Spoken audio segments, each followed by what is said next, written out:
आज के शिव सूत्र हैं शरीर हवि ज्ञान अन्नम विद्या संहारे तदुत सोपन दर्शनम।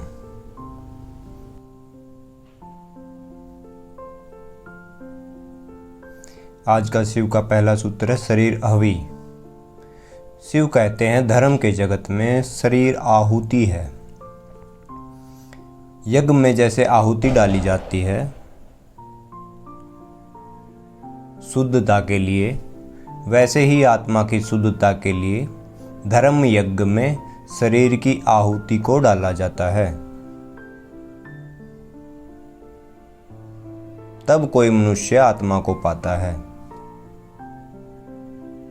जो मनुष्य शरीर और मन को यज्ञ में आहुति देने को राजी होता है, यहाँ एक को छोड़ोगे तो दूसरा मिलेगा, शरीर को छोड़ोगे तो आत्मा मिलेगी। मगर तुम शरीर के साथ मोह से बंधे हुए हो और मोह के कारण तुम आत्मा से चूक जाते हो। जब तुम समझ जाते हो कि शरीर को एक दिन छूटना ही है, एक दिन इस शरीर से दूर जाना ही है, तो फिर शरीर पर इतना ध्यान क्यों? इससे पहले ही छोड़ देते हैं। जो ये बात समझ जाता है वह शरीर को पहले ही छोड़ देता है। वह चिंतन करता है फिर क्यों शरीर पर इतना ध्यान।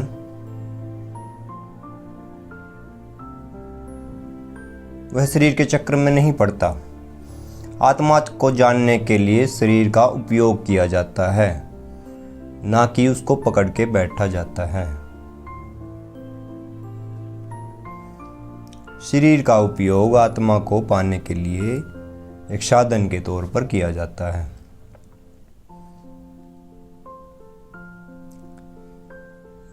दूसरा सूत्र है ज्ञानम अन्नम। ज्ञान अन्न है आत्मा का।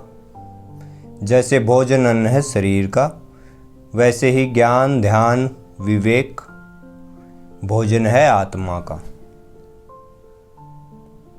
तुम्हारा सारा जोर शरीर को ही नहीं बल्कि आत्मा को भी संवारने का होना चाहिए।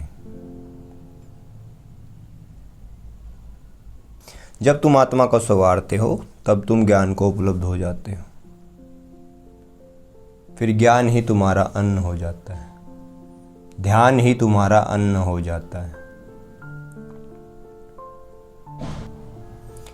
जैसे शरीर को भोजन की आवश्यकता होती है, वैसे ही आत्मा को ध्यान की आवश्यकता होती है। ध्यान आत्मा का भोजन है। अगर तुम पूरा ध्यान अपना शरीर पर लगाओगे तो आत्मा को चूक जाते हो। अगर शरीर पर ज़्यादा जोर होगा तो ज़्यादा खाओगे।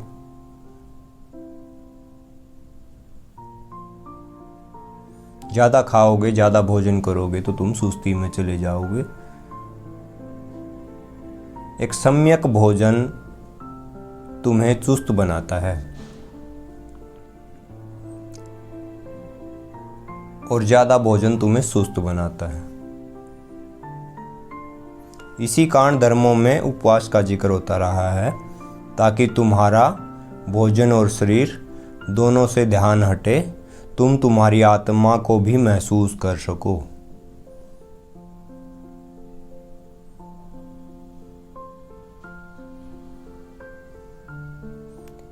इसी कारण धर्मों में उपवास को रखा गया।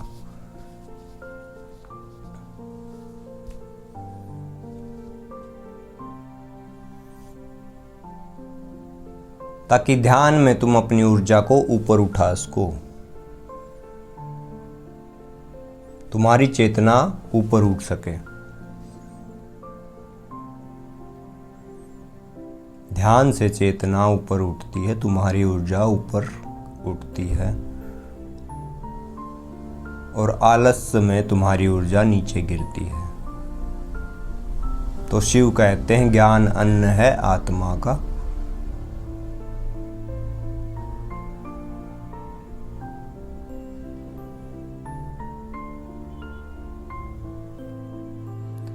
शिव का तीसरा सूत्र है विद्या संहारे तथुत्सवपन दर्शनम। शिव कहते हैं जब तक तुम्हारे अंदर परमद्वैत अनुभव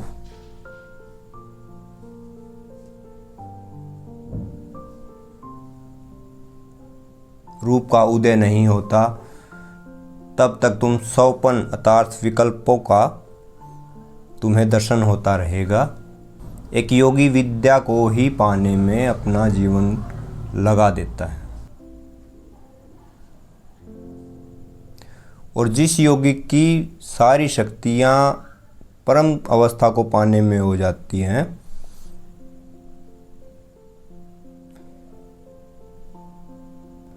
तो वही माया रूपी विकल्पों और सपनों का नाश करने में अपनी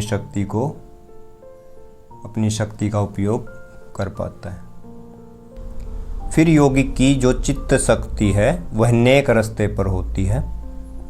वही शक्ति दुश्मनों का नाश का कारण बनती है।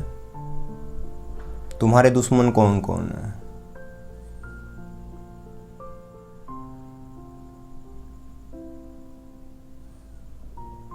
तुम्हारे दुश्मन तुम्हारे ही अंदर हैं। तुम्हारी बुराइयां तुम्हारे ही अंदर छिपी हुई है। तुम्हारी अशुद्धता,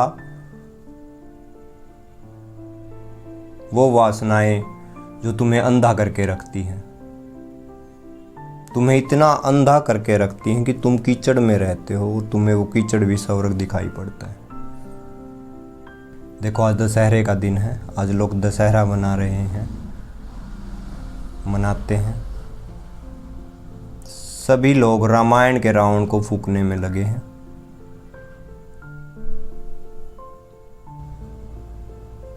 रामायण की कथा में रावण का मतलब है तुम्हारे अंदर की बुराइयां जो तुम्हारे अंदर छिपी हुई है। उस रावण का चर्चा यहाँ पे किया जाता है। यह रावण का मतलब लंकापति रावण से नहीं है।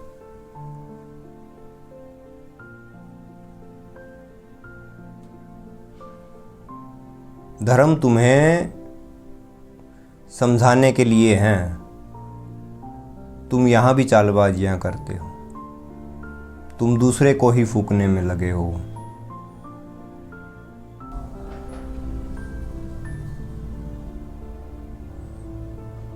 तुम रावण उसी को मानते हो जो सीता का अपहरण करता है।